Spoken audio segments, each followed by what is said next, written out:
Welcome to Synchronize Swatches, your bi-monthly dose of coolness. I'm your host, Chip Johnson. And I'm the other guy, Chris Gregory. Every other week, we watch an episode of the cult classic 90s sitcom Parker Lewis Can't Lose, and then we record ourselves talking about it. It's time for Operation Record the Podcast. Are you ready? You bet your ass I am. Gentlemen, Synchronize Swatches.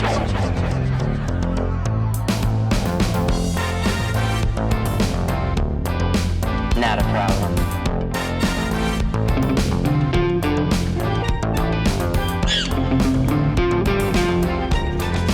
I've never liked you, Lewis. Not a problem. Eat now?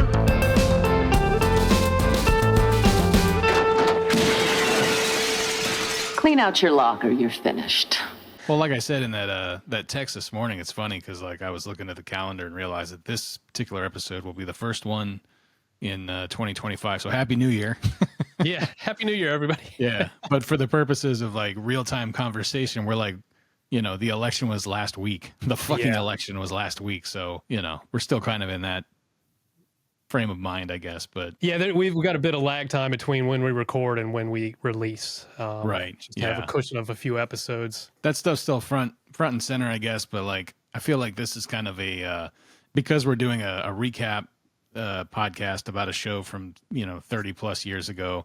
This is kind of like it's a place for goofs, so I don't really want to spend I personally don't want to spend a lot of time talking about that stuff like that. No. We'll not the place for it. Yeah, we'll go ahead and lean into our privilege and the ability to not talk about that, I guess. And the world needs laughs too. Yeah, exactly. Yeah, exactly. The world needs clowns. So here we'll we be are. your clowns. We are clowns. That's my takeaway. Yeah, how are things going out there? Aside from all this stuff. I'm doing good. We're hanging in there. I'm staying busy with the just all the editing and stuff. Getting trying to get these episodes, trying to get caught up with the editing our episodes. I'm a bit behind on that, but again, with the lag time we have, I'm doing fine. But I'd like to get caught up on those, so that every time we record it later that week, I'm editing and finishing it. So that's the point I want to get to, which I'm hoping after a couple weeks from now I should be able to get caught up with everything. And then with my own channel episodes and with Dawn's episodes, there's a lot of editing going on right now. Yeah, it sounds like it. Yeah. So do you want to dig into this episode? Yeah, let's jump in. Okay. Today we're talking about season 1, episode 5, Close But No Guitar, or in the German language version we have, Mikey Randall Superstar. Which makes sense to me. What does that translate to? Yeah, it translates to Mikey Randall Superstar. I've watched a few other episodes, in this, we talked about it in our episode 0. The German Blu-ray that we're watching has these German title cards. Yeah. But every once in a while, the title card will actually be in English, but it won't be the English, the English title. It'll just be a different English title like this one. Yeah. This must so just bizarre. Be. Yeah. I mean, the only thing I could think of is it must just be, there is no translatable version of that particular phrase, the close but no cigar. They don't say that in German, I'm sure. So, they probably, you could probably translate close but no guitar, and anybody who speaks German reading the title card would be like, what the fuck does that mean? Yeah. But it's also funny that they just didn't, if they were like, well, we're going to completely change the name, why didn't they say, well, Mikey Randall's obviously his name, so Mikey Randall, but do whatever the German word for superstar is. But it might be that. Superstar might actually be the word in German. Oh, okay. Yeah, that was my assumption. I feel like I've heard that said Superstar before, okay. So I don't know. Gotcha.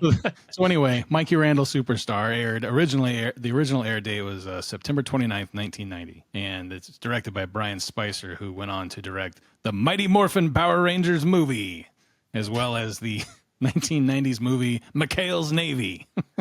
Oh my god. So yeah, he's got a real niche for TV to film, I guess.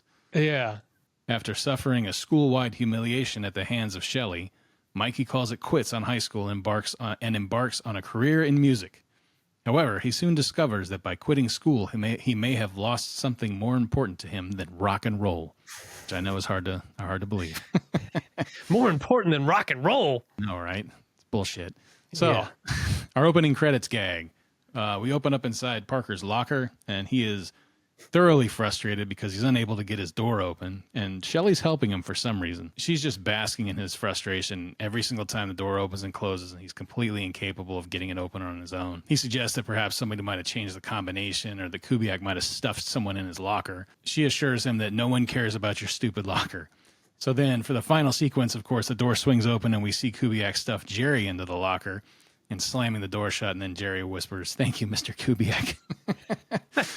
I wanted to point out that over this intro, unlike the previous four, there's a guitar riff going throughout. It's not the actual theme music for the show. We find out that music is part of the episode itself. We see the camera gliding through the hallways. It's very smoky in there for whatever reason, I guess ambiance. The camera's gliding along the floor and outside, and then up some stairs onto the roof, where we see Parker and Jerry are kicking back in lounge chairs with tropical drinks as usual. And we see that the source of this music from the credit sequence is Mikey Randall wailing on the guitar and performing for the two of them. Yeah, tropical drinks as usual, because they always have that. And they always have just an assortment of fruit on the table. Have you noticed it? Like grapes and watermelon, and they always have tropical drinks and fresh fruit. Yeah. I don't know what that is. I don't know if that's I don't know what that is. If that's just like a California thing or something. I don't fucking know, but yeah, that is funny. They always have grapes and melons and all kinds of stuff on a plate. So, and what stood out to me about this sequence that you probably noticed as well is that I think Billy Jane's actually playing the guitar. I mean, he is. Yeah. At first I was like, I don't know if he's playing, but they zoom in up on him, and it's like he's clearly playing the guitar there. I know if you look at his Instagram profile, you can see he still plays music now. I mean, there's pictures of him performing with bands up there. So. Gotcha. Clearly he's, a lifelong guitar player. So even if it's synced, like a sync, but he knows, you could obviously tell he knows what he's doing on the guitar. Yeah. Have you ever seen that meme of Zach Morris playing the guitar where somebody plays what he's actually playing in the sequence, and it's just like this. No. Bing, bing, bing, bing, it's just awful. It's really funny. It popped into my head when I saw this. See, he's actually playing this. So yeah. So he bends that final note, and while it's ringing out, you can hear this crowd cheering start to rise up in the distance.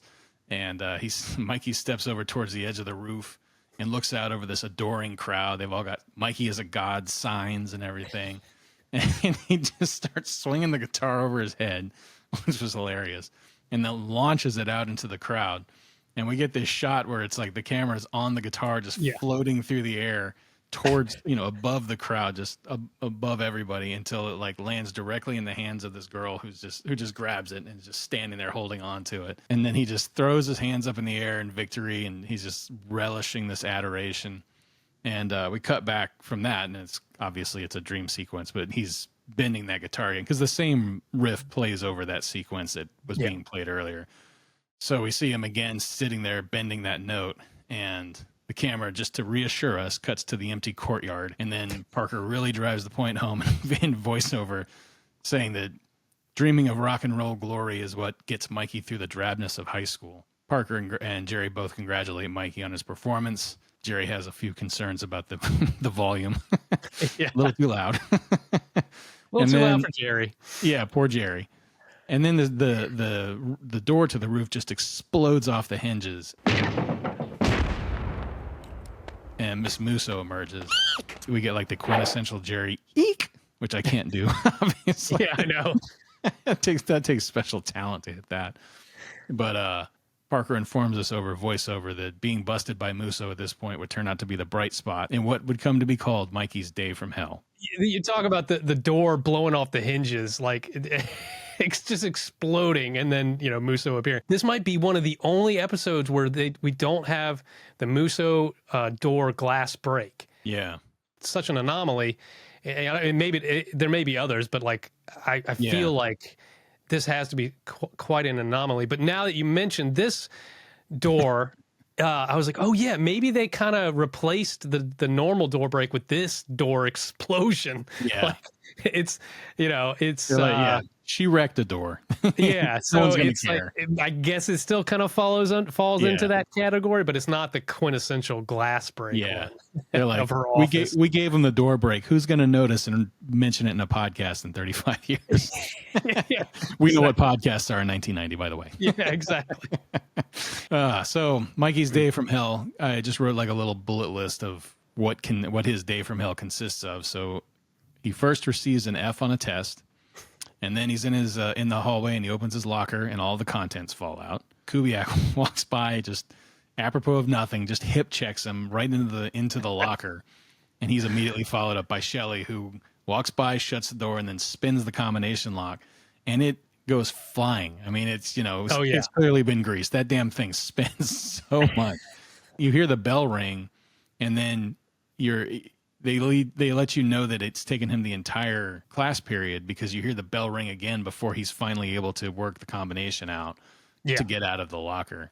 Yeah, and somehow he can turn it from the inside. Yeah. I don't know how that works, but I don't know. Yeah. So, I mean, he missed he's been in his locker for an entire hour. Yeah. And then he comes stepping out, and that's when his crush, Mary Lou, walks by. Mary Lou, you going to the recycle dance? Yes, Mikey. Okay. You don't have to bite my head off. It took me a second to like at the beginning of this episode to understand what they were saying, because he asked her if she's going to the recycle dance, which is just a strange name for a dance, but very like Captain Planet 1990, I guess. Yes. I don't know. She says she is, with just like the slightest little edge in her voice. Yeah. And he's like, he interprets it as her trying to bite his head off or whatever, which I thought, it's like, I mean, I understand he's been in a locker for an hour, so he's probably frustrated, but yeah, it's a little, but it's abrupt. It's a little uncalled for. Yeah. So then we get this shot of him, I guess the camera turning in the, what would you call that sequence? Do you know? It's like whip pans. Randall, drop and give me 50. Randall, you're late. Musso wants you. Now. And then we cut to Mikey outside, where he's bending over for some reason and his pants rip right at the seat, directly in front of Mary Lou. And then the fucking sprinklers come on. So it was like the day of annoyances, the day from hell. Now we're back up on the roof. Parker's decided that he's going to help his best bud. So they're just sitting there, and Parker tells him that he's convinced the multiplex to stay open all night, running a John Hughes marathon. And Mikey says he's not in the mood, and Parker is absolutely outraged by this. Not in the mood? You're not in the mood to see Molly Ringwald be a social outcast? Be in love with someone who's in love with someone else? Be totally misunderstood by her father?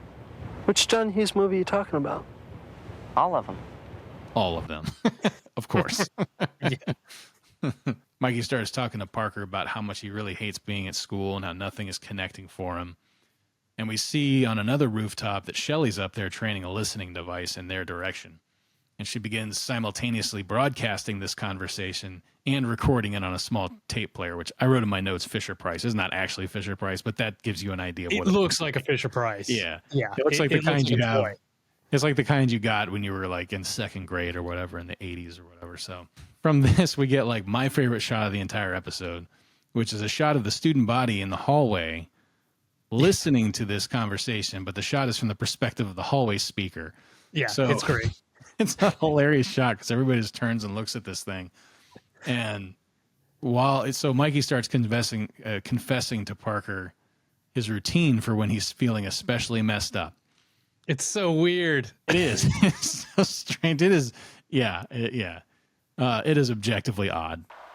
I go into my mom and dad's bathroom, because it's big, and I take off all my clothes, and I get into the bathtub. No water, of course. And I just sit in there and wail. And there I am, naked, in the dark, just blowing the walls down.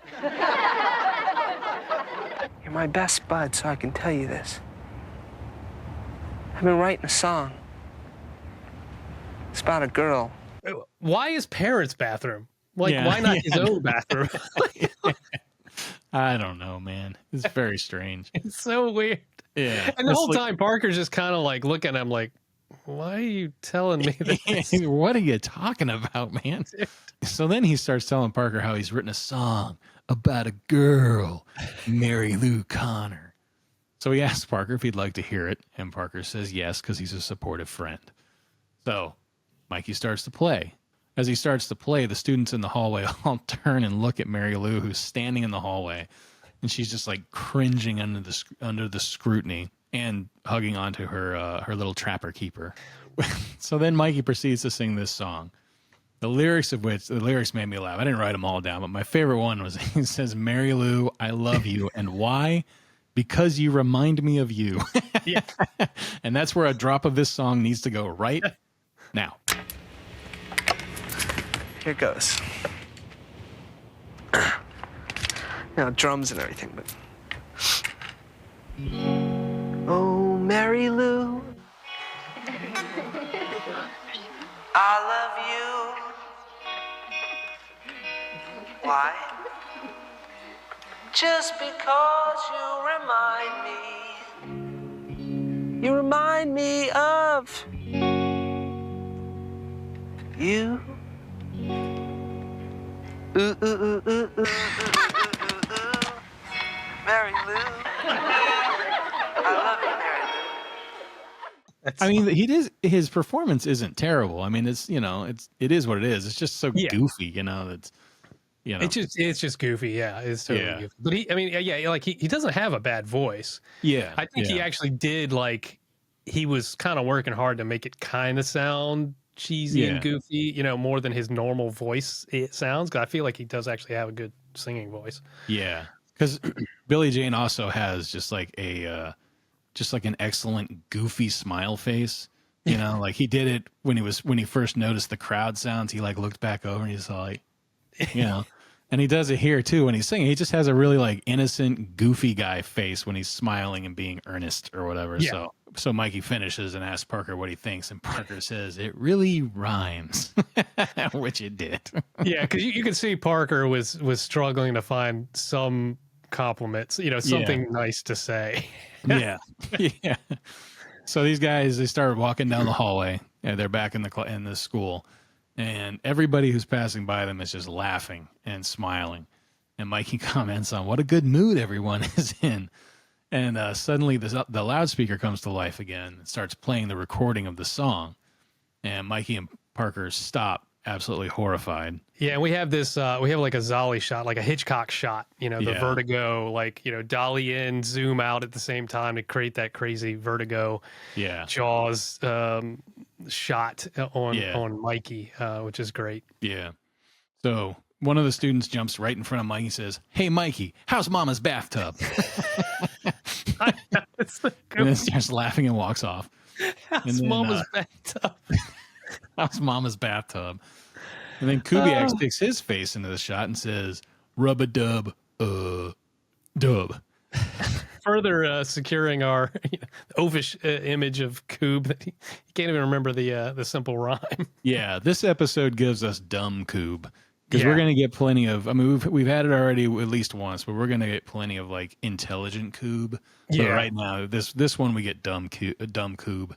Mary Lou approaches as if she wants to say something, but then she turns with her friends and walks away. And Mikey runs off. Mikey.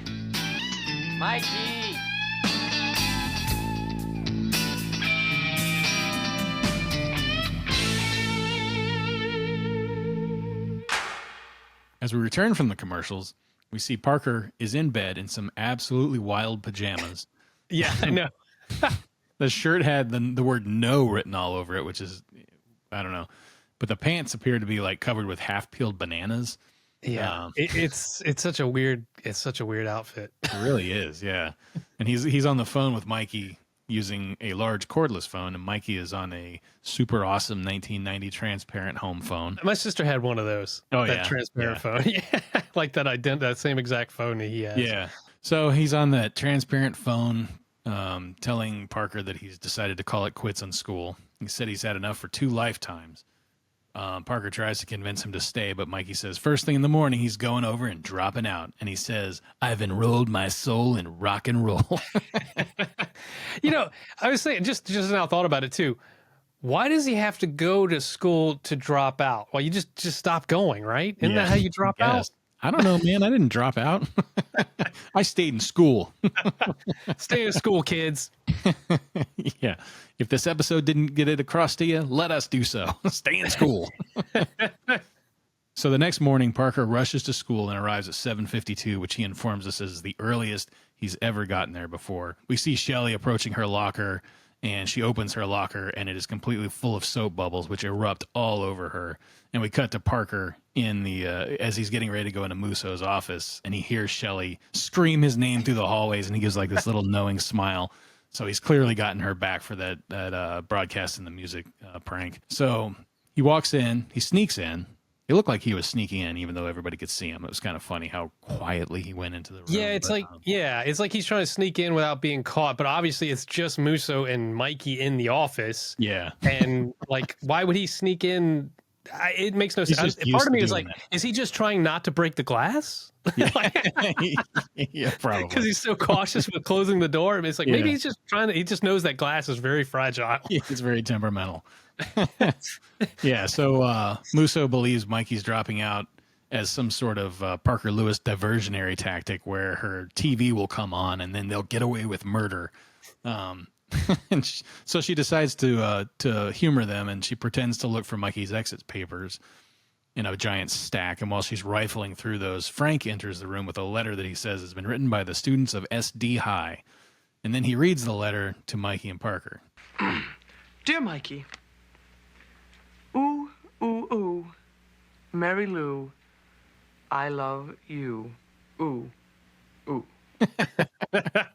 Such a great. It's just fucking Frank. So then Mikey proceeds to say, "I'm gone," and the way he says it, "I'm gone," like his tone, it reminded me of Doug from The State. Do you remember? Oh, Do you remember The State? Do you remember the character Doug? Yeah, of course. I'm Doug, and I'm out of here. Solamente Doug. Solamente Doug. And no, Dad. Yeah, because remember Doug. that whole sketch was he's like rebelling against his dad, who's like the coolest guy in the world or something. Yeah. Oh God, I love The State. Yeah, he tells Musso to make it official, saying that music is his life now. So then we cut over to Mondo Video, and I wasn't sure what Parker's dad is watching TV when we cut there. Yeah, I thought he was watching the Three Stooges, but I wasn't sure what it was. It is. I'm pretty sure he's watching the Stooges again. I was like, oh, there's the Three Stooges again. Watching Three Stooges again. Yeah. So Parker gathers his parents together and says he needs to talk, and they immediately jump to the conclusion that he's in trouble. Like they immediately start freaking out. Yeah, and he reassures them that everything's fine, that he has a friend who's talking about dropping out. So of course they assume he's talking about himself. His mom wails about what failed parents they are, and his dad grabs him and says that they need to speak to Dr. Cohen, the child psychologist. So Parker quickly realizes what a fucking mess he's created. He starts slowly backing away, telling him everything is fine, everything is good. You have 2 happy, well-adjusted children. And that's when Shelley, completely covered with the soap bubbles, comes walking through the door. She punches Parker directly in the stomach, saying, "I hate you like the phlegm that you are." I mean, she really socked him too, which was funny. Yeah, and her delivery on that line too is just, it's fucking great. She's so good. Yeah. So we get to see a series of video testimonials. Mr. Randall, ever since way back in the 8th grade, last year, I've looked up to you. Mikey, you should stay in high school because you can eat all you want. Randall, I would consider it a professional favor if you would re-enroll at Santo Domingo High. Cut. Okay, now get the equipment out of this hall, Louis, now. Does Coob get like free food at the school? Because we know he brings his lunch and his breakfast. Yeah. Well, maybe nobody there tells him to stop eating. I don't know. That's probably what it is. Yeah, they control. There's portion control at home, but yeah. And then my favorite testimonial, which is Mary Lou coming on the screen to say that she thought the song was sweet. She doesn't care if everyone else thinks it sucked. Just the way she says that, everyone else thought it sucked. That's funny. The last testimonial shot we have is Jerry. who just becomes overwhelmed and starts crying after telling Mikey that he considers him a role model and a hero. So we cut back to Mikey and Parker talking, and Parker tells Mikey that Jerry hasn't cried like that since Wham broke up. That's a very strange pick for Jerry, but okay. Yeah, I was thinking the same thing. Like, It must have Jerry's just a been Wham like, fan. Okay. Yeah, it must have just been like, what's a cheesy band that everyone will think is funny. Yep. So he tells Mikey that rock and roll is burnout city, and he'll be just another long-haired statistic. And then Mikey counters that Edison and Einstein also dropped out of school, comparing himself to Edison and Thomas Edison and Albert Einstein. Yeah. And then Parker counters with, it took me like 3 viewings to understand what in the hell he was saying here, but I finally got it the last time. Parker says, what about Melman? And Mikey asks who that is. And Parker says, that bum whose face froze to the sidewalk. He dropped out too. It's like, it was such word mush the first couple of times I heard that. I was like, I don't know. I literally had a note in here. It was like, you're going to have to help me out with this, man, because I don't know what the fuck he's saying. And just finally clicked that last time. It was, the bum whose face froze to the sidewalk. Yeah. Mikey says he's different than those guys, including Melman. Parker asks him how he's different. And Mikey steps on a pedal, opening the garage door, and an avalanche of young women come pouring into the garage and just pushing Parker out of the way. I mean, there had to have been at least 24 women in this shot. There were so many women in this shot. Yeah. They all come running up to Mikey the rock star, and Parker leaves, realizing that he has lost Mikey. And we throw to our second commercial break there. So I love that he has the stomp box rigged to the garage door opener. Yeah. He just hits the guitar pedal and it opens the garage door to let the women in. In case he ever needs to open the garage door with his foot for some reason. Well, you gotta, you can't stop playing, man. You can't take your hands off the axe, especially when you're ready to greet your fans. the 24 women who were standing outside waiting for the garage door to open, having no idea when it was going to open, just sort of fucking standing there waiting, listening to these two dopes talk to each other. They're all probably like, oh, I remember Melman. So we fade back in from the commercial break. And we get another testimonial, but this one is being shot by Parker's dad, who you can hear off camera. And this one is of Parker's Aunt Celia. And she's played by Mina Kolb, who is a prolific sitcom actor. Among her credits are Curb Your Enthusiasm, Ellen, Two Guys, a Girl, and a Pizza Place, as well as Benson and the Jeffersons and Three's Company and Mama's Family. So, I mean, she was a sitcom actor for a long time. Yeah. And she's perfectly cast in this role. She could have been his grandma. I mean, the writing, but also just her look and the way she performs is so perfect. She tells Parker that if he stays in school and gets into college, she will send him a nice check for $10 and some cantaloupe. I love the $10 check thing because it's such a like an old folks, like your aunt or your grandmother, like I'm gonna write you a check, and it's always an amount that's like. They think's huge. Yeah. It's either a nice check or a crisp $5 bill or something. Crisp like that. $5. So, it was perfectly. She was well cast in that role, and she performed it very well, even though she's only on camera for like 15 seconds. But it was great. It's crazy because then the camera whips over to Parker's uncle Paul, who introduces himself as such.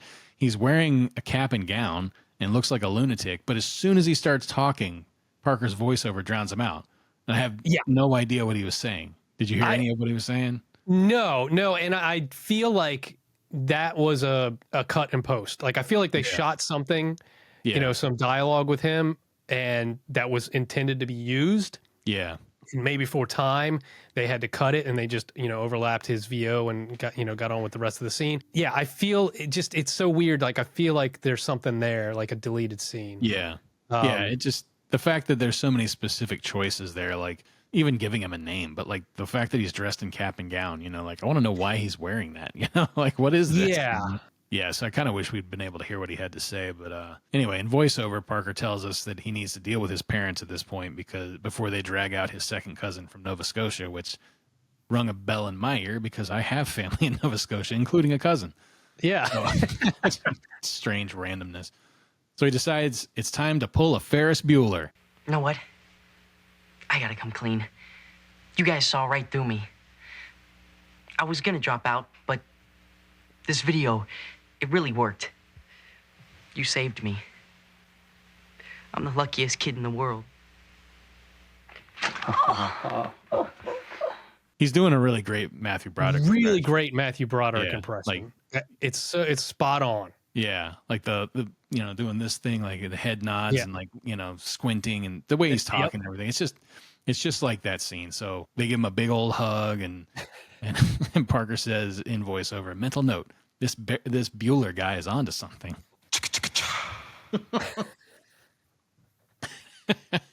Jesus, I forgot about that thing.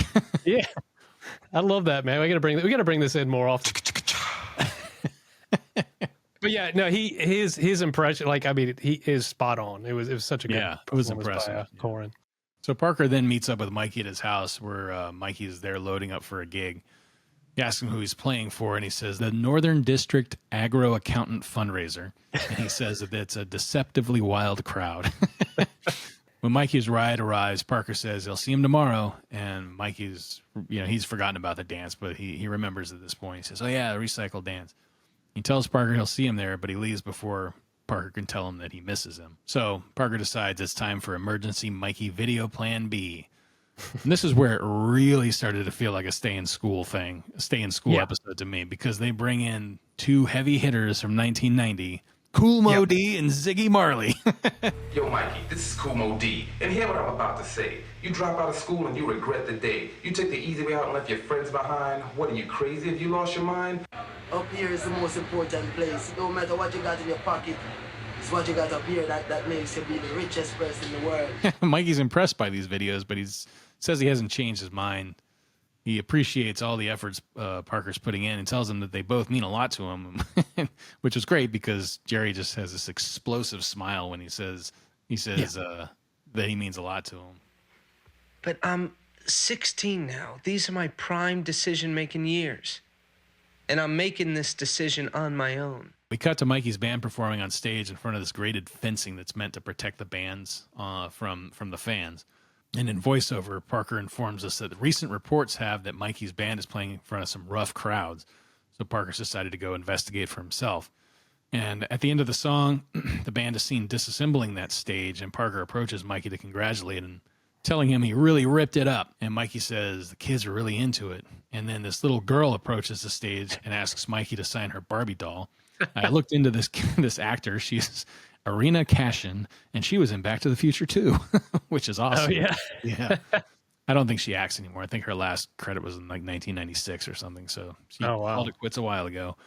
Mikey goes ahead and signs the Barbie doll and gives it back to her, and then she runs back to her classmates, and it's revealed that this gig was being played in an elementary school classroom, like first grade. I love that gag because, like, when we first open, it's like, it's that fence. It looks like there's broken beer bottles, like, and there's like smashed tomatoes, like they just throw fruit at the band. Like it's just, it looks like a horrible fucking bar that they're playing, dive bar they're playing in. Yeah, and then it's revealed, it's fucking elementary school. First grade classroom.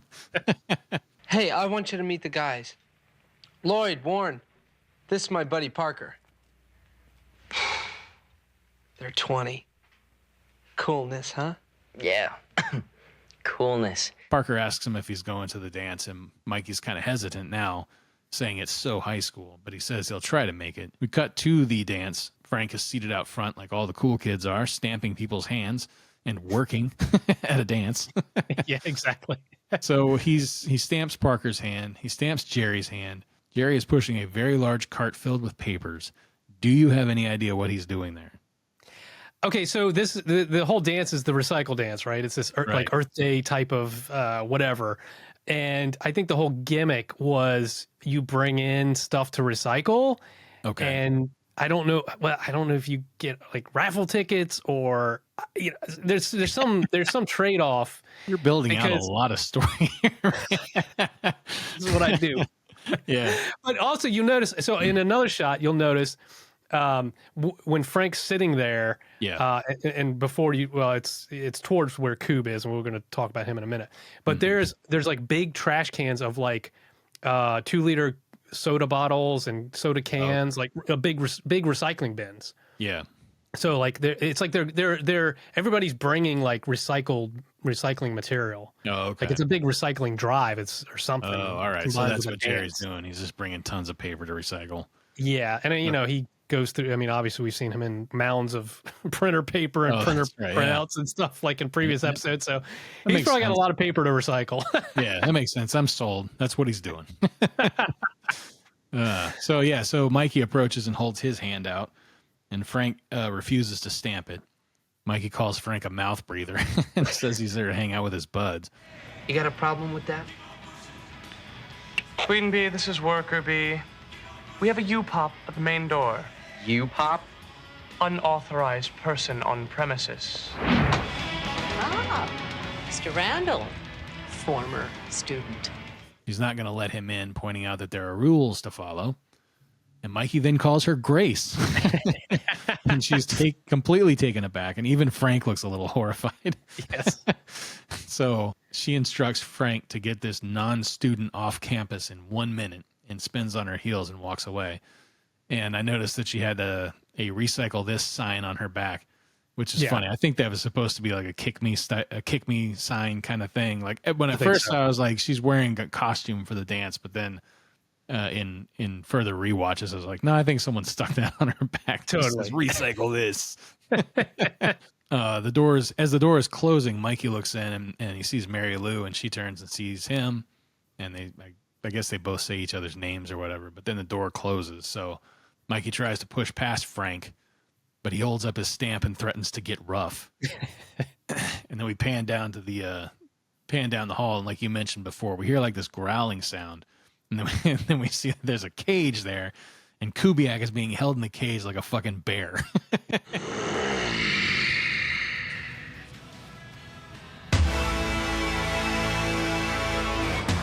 And in the cage, there's like this great uplighting, like this monster uplighting on him. He steps out, he cracks his knuckles, he punches his fist into his hand, and then he grabs Jerry by the throat, which was, I was not expecting it. I was like, poor Jerry. He's just standing there, and Kubiak just comes over and grabs him by the neck and lifts him off the ground. Yeah, why did he? Yeah, I guess I still don't understand. Why did he grab Jerry and not? I don't know. Mikey. I don't understand. Yeah. It didn't make sense unless he was just like, I'm going to take out all the trash or something. I don't know, but yeah. Or he's like, I know you're buds with him. I'm going to threaten him. It doesn't. I don't know. I'd forgotten about that, but I'm like, yeah. Why did he do that? Yeah, it's really weird. Put him down, Larry. Hey, I don't need to go to your stupid dance. You're all just a bunch of high school geeks anyway. Park, you go in, and I'll snag you later. Now we're in the hallway. It's presumably Monday morning. Parker's walking to his locker, and he gets his little remote control and opens up his locker. And suddenly the hallway fills with this blinding light, and a silhouette that is obviously Mikey steps out with all this backlighting so you can't see his face, but it's clearly Mikey. Yeah. He strides down the hallway towards Parker. The lights return to normal. We're all not surprised to see that it's Mikey. And Parker says, "Aren't you a U-Pop?" And Mikey launches into this attempt to describe the things he's been feeling lately since leaving school. Have you been finding, like, you go to buy a Coke, You automatically buy two? or you turn around and say something, There's nobody there. But then he finally just outright admits that he misses Parker, and to a lesser extent, Jerry. Yeah, he's like, I even kind of miss Jerry. Yeah. So he says he's heard what Parker's been telling him about staying in school, but he's conflicted because his big thing is that he made a decision, which he thinks is a big decision, and he doesn't want to bail on it because he always bails on his big decisions. So at least, I mean, like that makes some sense, even if it's a dumb decision. He's coming from he has a reason for doing what he's doing. He's not just being petulant, but exactly. At the end of the day, though, it's the absence of his buds that's bringing him back. And he says he's undropping out. I'm dropping in. He says he can still play gigs. hang out with Parker in school and even get a diploma at the end of it. Parker asks him what his bandmates think of all this, and Mikey says they were named in a group alimony suit. Yeah, he said they were named in a group palimony suit. Yeah. It's a long story. Yeah. So it's like, yeah, what the?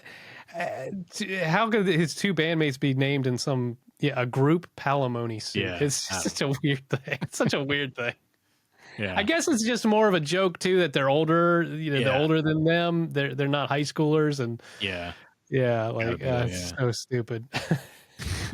So Parker suggests that Mikey will need someone to help him book his gigs, and then they do their little high five thing. So they're walking down the hallway, arm in arm, shoulder in shoulder, and the hallway explodes with a bright light again as Miss Musso comes approaching them. And Mikey says he never thought he'd be happy to see her again, and she scoffs at him. And then after confirming that he's returning to school, she says, "You called me Grace." And then Mikey just says, "So?" I love the way he read that line too, just like, "So?" And then, so then that earns him the thumb. And as Miss Musso walks away, I assume she's taking him to detention or something. Yeah. He's strolling behind her. He's all, loosey-goosey and happy to be back, I guess. So. My parents said that once upon a time they called rock and roll music the devil's music because it seduced youth and led them on a path to hell. I say rock and roll should live forever. It's the soundtrack of high school, of hope, of growing up. And for my pal Michael Randall, it's the second most important thing in his life. And then Parker disappears. What I wrote here is he disappears into whatever alternate dimension he also inhabits besides our own, because he just vanishes again. Just They like do another one of those freaking cross dissolves where it's a locked off shot of the hallway, and they cross dissolve him out of the shot, similar to like a couple episodes ago when he was trying to convince the buds, and they, he like fades in and starts talking, and then he fades out. It's so bizarre. I'm convinced that he exists in another dimension as well, and that's what's happening. Is that Parker is just fading, either that or he transports himself, like maybe the remote that opens his door also transports him places or something. I don't know, but for whatever reason, it's like Zach Morris is able to stop the space-time continuum from, or whatever. Parker Lewis is able to just like vanish into a new realm or go invisible or something. I don't know what he's doing, but totally. Anyway, we go to the opening gag closer, and Parker's his locker door opens again. And he tosses a couple books inside, and they land on top of Jerry, who has been sleeping in the locker for the entire time, I guess. I thought that was funny. He wakes up, and then the door slams shut, and that's the end of the episode. So, and it's a little different than their normal, opener or in credits reprise, because usually there's the cadence of the scene. They'll go to black for a credit, and then back, at least a couple times at the end. Yeah. And this one was just that one cut. So it was a little different than their normal. Yeah.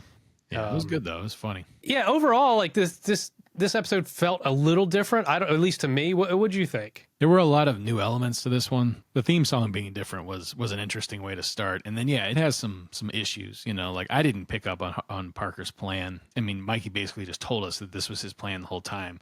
That whole sequence at the dance, I did not read the first time I was watching it as this is a planned thing. It was just it felt more like this is a thing that's just happening, Yeah, I didn't read that either, and I think that was intentional. Parker doesn't reveal it till he's walking down the hall before Mikey, and says something about what went down at the dance. Yeah. So I think it was intentional that we were supposed to think that this was not part of the plan.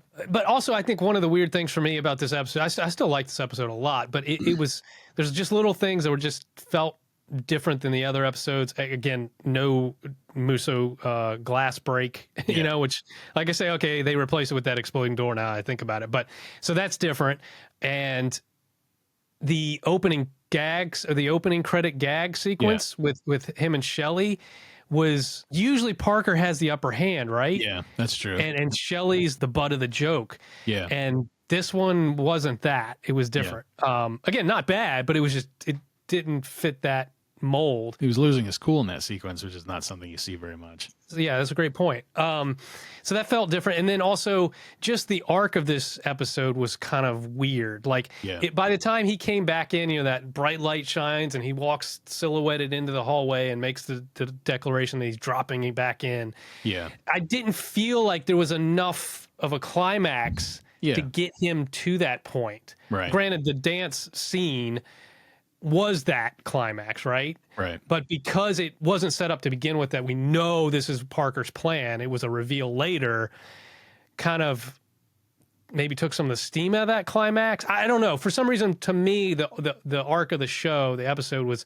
a little weird. Yeah. It didn't feel like a plan.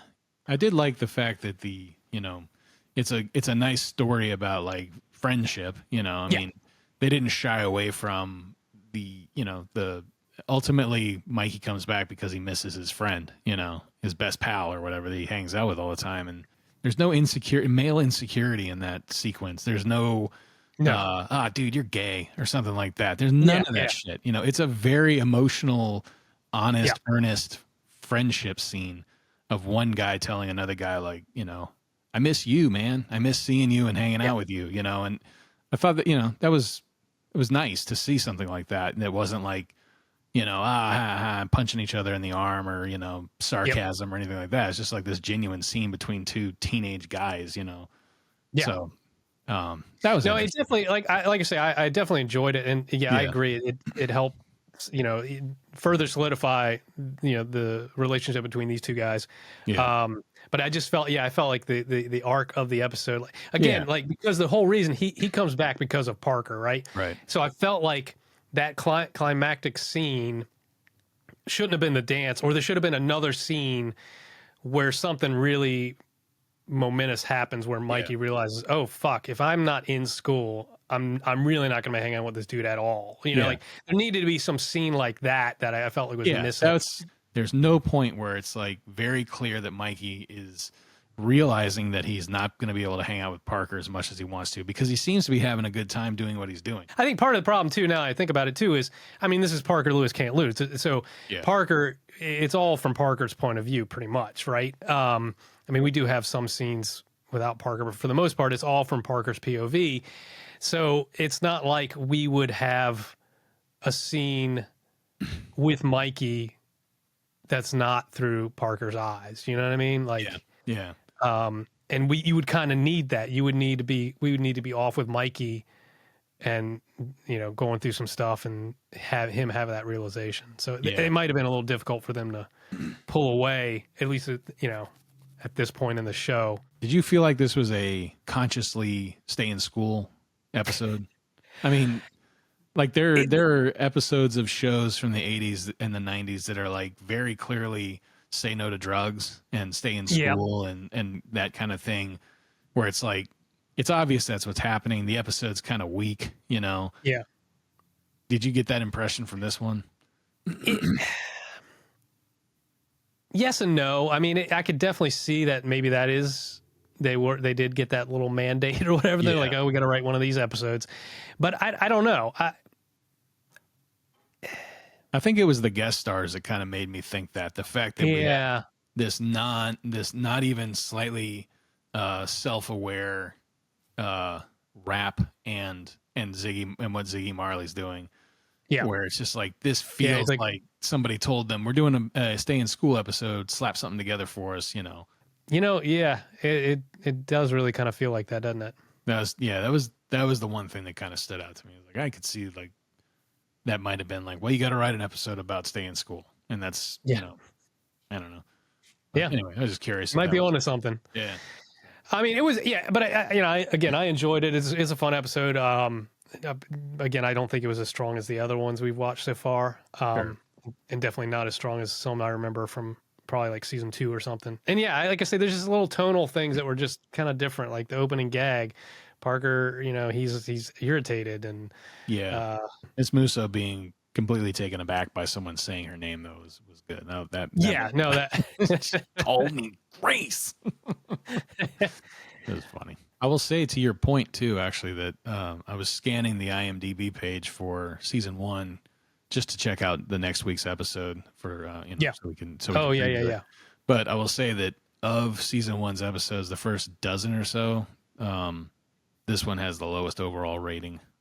Oh, interesting. So the internet agrees with you. And also, it aired on September 30th, 1990, not September 29th. So, sorry, and I'll retire now. Yeah, I you're made a mistake. fired. I'm leaving. Yeah. Clean out your locker. You're Good luck through. finding somebody else who watched this show. The next episode we'll be doing is season 1, episode 6, because it follows episode 5. This one is called the Gag Dance, or the GAG Dance. So the IMDb episode cap is: with the upcoming Gag Dance looming, the guys at Santo Domingo are all a bit worried.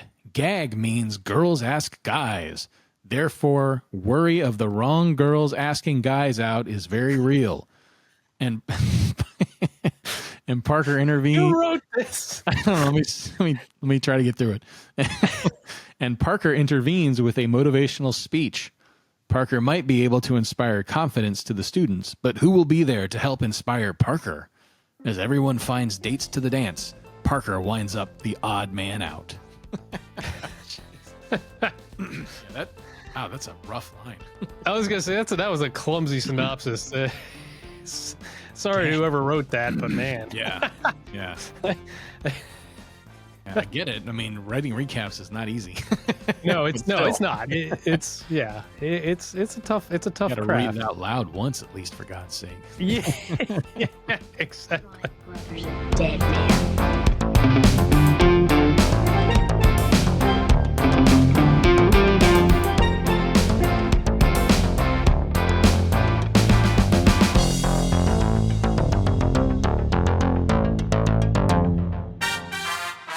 My friend Jerry said you guys were going to do something really neat today. How's Mama's bathtub?